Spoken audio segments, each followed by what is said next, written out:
This is another type of keyed brick. This is hollow with support structures on the middle and ends. Now it is still assembled by rotation. Now these first three are an example. We're going to demonstrate the multi-axial locking with this brick. So this has one axis of rotation on these three sets.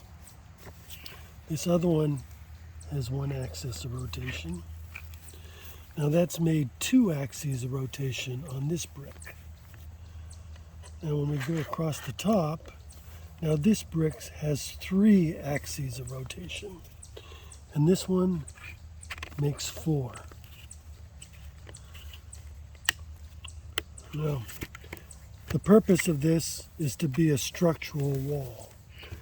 The point is how quickly it can be assembled to handle loads.